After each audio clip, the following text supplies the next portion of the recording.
Hello, good morning, नमस्ते। सुबह की राम राम। सुबह काम हो गया है शुरू उठते ही। सुबह तो देखिए फुर्सत होती ही नहीं है कि बैठें रेस्ट करें। बस एक कप चाय पीने का टाइम होता है, वो भी कितना, बस 5 या 10 मिनट। अगर बच्चे स्कूल चले जाते हैं फिर टाइम ही टाइम है। उससे पहले देखो 5 बजे से लेके 8 बजे तक कोई टाइम नहीं है, नॉन स्टॉप काम है। कि सुबह उठते हैं, उठते ही अपने उनके लिए सब्जी बनाना, कभी उनके लिए आटा गूँथना, उनकी रोटी तैयार करना, उनके लंच बॉक्स में डालना, उनका कहीं वाटर बॉटल तैयार करना, फिर उनके लिए एक फ्रूट डालना, फ्रूट कट करना, फिर बच्चों के लिए नाश्ता तैयार करना कि वो खा के क्या जाएंगे, फिर उनको मनाना, उनको खिलाना।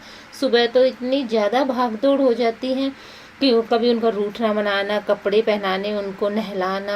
हालांकि ये कामें हम मिलकर करते हैं। ये काम ऐसा नहीं है कि अकेली मेरे पर बर्डन है, मेरी मम्मी भी मेरे साथ करवाती है। वो उन बच्चों को नहलाती है, धुलाती है, उनको कपड़े पहनाती है, मैं तब तक अपना नाश्ता तैयार कर देती हूँ। हम दोनों मिलकर करते हैं। सुमन है, अब ये आर्यवीर उठ के आया है। अगर ये इससे पहले उठ के रूम में से बाहर आ जाती, ये भी उठने तर क्या करेगा, रोना शुरू कर देता। मेरे को भी स्कूल जाना है इनके साथ, मेरे को भी गाड़ी में बिठाओ, ना ही उनको तैयार होने देता, पहले इसको ही तैयार करो, इसको नहलाओ। ये बीच में इंटरफेयर करने लग जाता है। इसलिए हम कोशिश करते हैं कि सुमन को बोलते हैं जब तक बच्चे स्कूल नहीं जाते हैं इसके पास ही रहना है, चाहे वहाँ लेट के अपना कुछ काम कर, चाहे बैठ, चाहे कुछ भी कर, लेकिन बाहर नहीं आना है। इसको पता नहीं कहाँ से भनक लग जाती कि मम्मी बाहर जा चुकी है। ये इसका पापा है, मेरा भाई, जो कि न्यूज़पेपर पढ़ रहा है। इसकी आदत है सुबह उठते ही अखबार हाथ में लेना। जब तक पूरा अखबार मम्मी और ये रिंकू नहीं चाट लेते हैं तब तक तो इनको शांति मिलती ही नहीं है। अब वो अपनी मम्मी के कभी लाड़ लड़ा रहा है, कभी उठ रहा है, कभी बैठ रहा है, इधर से उधर देख रहा है, क्योंकि भी उठ के बाहर ही आया है, जस्ट आज जल्दी उठ गया है। अदरवाइज़ तो ये कभी 8 बजे उठता है, कभी 8:30 बजे उठता है, बच्चे जब स्कूल जा चुके होते हैं। लेकिन आज तो वो युग गया ही था और ये उठ के बाहर आया था। शुक्र है भगवान का, इसने उसको देखा नहीं, अदरवाइज़ तो इसका वहीं पे रोना शुरू हो जाता। बड़ा मुश्किल हो जाता है इसको हमें चुप कराना, और फिर ये पूरा दिन चिड़चिड़ा। ये हमारा दूध वाला आ गया है, डोली में दूध लेके अब हम इससे दूध डलवा रहे हैं। और दूध में हालांकि इसको शिकायतें भी करते रहते हैं, बिल्ली मौसी आई है, इसको भी डाल दिया कर थोड़ा बहुत दूध, तेरे को भी पुण्य हो जाएगा। वो बल्कि हंस के चल देता है, बोलता है आंटी आप ही डाल लो, इतना ही काफ़ी है, मैं तो काफ़ी पुण्य कमाने लग रहा हूँ। मम्मी मजाक करती है, पानी डाल डाल के कमा रहा है शायद।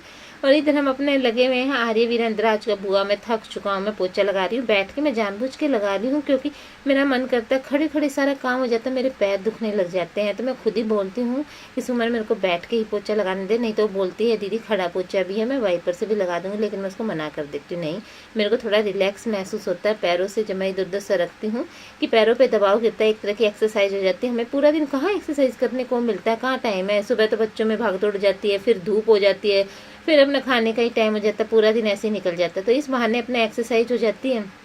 और मेरे को आदत है, क्योंकि गांव में भी जब मैं रहती थी सुबह उठते हमारी तो भागा दौड़ी हो जाती थी, कभी घर पे कभी बाहर, क्योंकि वहाँ तो हम गाय भैंस रखते हैं तो वहाँ काम पूरा हो जाता है। और यहाँ देखो सिर्फ खड़े खड़े किचन का काम है, बच्चों का काम है, बैठ के कोई मेहनत वाला काम है ही नहीं। इसलिए मैं बैठ के लगा रही हूँ। मम्मी ने आज फिर मशीन लगा ली है, बाहर कपड़े धोने शुरू कर रखे हैं। और इधर दूध वाला आ गया है, सुमन ने दूध रख दिया है गैस के ऊपर गर्म करने के लिए। और ये इधर देखो ओवन रखा हुआ है। बच्चे क्या बोलते हैं, ये सिर्फ दिखाने के लिए, यूज़ करने के लिए नहीं। मजाक करते रहते हैं कि मम्मी बुआ कुछ तो नया ट्राई कर लिया करो, एटलीस्ट हमें दे दिया करो बना के। और ये मैंने पंखे चला दिए अंदर ताकि जल्दी से मेरा पोछा सूख जाए, नहीं तो आर्यवीर इधर से उधर चक्कर लगाना शुरू कर देगा, वो गिर सकता है फिसल के। ये डर ज़्यादा है और घूमने का कोई डर नहीं है। इसलिए मैं फटाफट पोछा लगा रही हूँ, बैठ के मज़ा भी आ रहा है, ज़्यादा साफ पोछा भी लग रहा है और सूखा सूखा लग रहा है, क्योंकि कपड़ा सूती है ना। नहीं तो वैसे कपड़े से पोछा गीला गीला लगता है और गिरने का डर, मेरी मम्मी को तो बहुत ज़्यादा डर लगता है गिरने का। अब ये बाहर बैठा है, हमने कूलर लगा रखा है क्योंकि मक्खियाँ भी काफ़ी ज़्यादा हो जाती हैं सुबह सुबह। तो अपना कभी अपनी मम्मी के पीछे जा रहा है बिल्ली को दूध देने, कभी अंदर आ रहा है, उसके चक्कर ही कटने लगे हुए हैं। आप सब भी सुबह उठिए, खुश होइए, मुस्कुराइए, सबको मुस्कुराता चेहरा दिखाइए ताकि दूसरा भी आपको देख के आपके फैमिली मेम्बर भी खुश हो जाए। मैं आप सबसे उम्मीद करती हूँ कि आप सबका भी रूटीन काफ़ी ज़्यादा अच्छा जाता होगा। देखिए परेशान मत होइए, क्योंकि एक चुप हज़ार को हरा देता है। घर में सुबह शांति से उठिए, शांति से काम कीजिए। भले ही बच्चे गुस्सा दिखाते हो, आप जवाब नहीं देंगे ना तो वो अपने आप ही मान जाएंगे। ऐसे ही बड़े हैं, हमें बड़ों को भी जवाब नहीं देना चाहिए, अपने आप ही वो रूठे हुए मान जाते हैं। ये मेरा भाई है जो अपनी गाड़ी को साफ़ करने लगा। शैम्पू मंगाया आर्यवीर से, शैम्पू डालेगा। देखो शैम्पू के बिना तो इसकी गाड़ी साफ़ होती ही नहीं है, फिर अपनी गाड़ी को चमका देगा। दोनों पापा बेटा लगे हुए हैं। आर्यवीर को तो मौका मिल जाता है पानी में खेलने का, वो तो उस मौके को कभी चुकेगा ही नहीं, क्योंकि उसको पानी इतना चाहिए। दिन में 4 बार नहला दो उसको, हालांकि साबुन वगैरह नहीं लगाएगा, सिर्फ वो पानी में डुबकी लगाता है। देखिए मैं आपको साथ के साथ अपनी इंस्पिरेशनल थॉट्स भी बताती रहती, जो मैं अपने बच्चों को सिखाती रहती हूँ। सच बोलने की आदत हमें किसी भी परिस्थिति का सामना करने में साहस देती है। हमें बच्चों को भी यही सिखाना चाहिए। देखो बेटा, हमें डर के मारे भी झूठ नहीं बोलना चाहिए। हम डर जाते हैं, झूठ बोल देते हैं, लेकिन वो सच सामने आता है ना, वो बाद में आएगा और भी ज़्यादा परेशानी झेलनी पड़ेगी, हमें टेंशन होगी। तो इससे बेटर ये है कि सच एक ही बार बोल दिया जाए तो हम हर परिस्थिति का सामना कर सकते हैं और हमें साहस भी ज़्यादा आता है। अब ये किचन में आज हम भरता बना रहे हैं। छोंक तैयार कर दिया है बैंगन का भरता, जो कि हमने काट के बनाया। पहले उबाले हैं क्योंकि अंदर कीड़े निकल आते हैं, पहले भून के बनाया करते हैं। आजकल देखो सब्जियों में इतने कीड़े हैं, भून के बनाने का मन ही नहीं करता है, इसलिए बीच में से काटा। देखा तो एक बैंगन तो पूरा ही खराब निकल गया। सिर्फ 2 ही बैंगन बचे, उन्हीं को उबाला है। अब मैंने प्याज का, हरी मिर्च है, इनका छोंक लगाने लगी हुई हूँ। तड़का तैयार कर दिया है गैस के ऊपर। उधर से मैं टमाटर काटने लगी हूँ साथ के साथ। इसके अंदर हालांकि टमाटर कितने ज़्यादा महंगे हो गए हैं, आपको पता है ना, 200 रुपये किलो हो गए हैं टमाटर। आज की महंगाई के टाइम में तो टमाटर खाना ही। देखिए खुश रहना तो याद रखिए, बीते हुए कल को भूल जाइए, वर्तमान में जिए, भविष्य की चिंता ना करें, खुद की तुलना दूसरों से करना बंद कर दे, अपने काम को टालना बंद कर दे, जो करना है अभी करना है।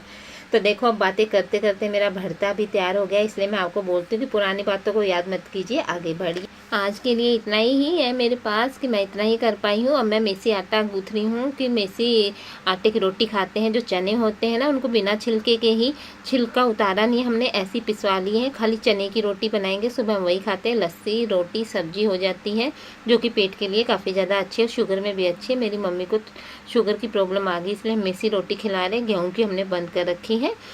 तो आज के लिए इतना ही काफ़ी। खुश रहिए, कल फिर मिलते हैं, बाय।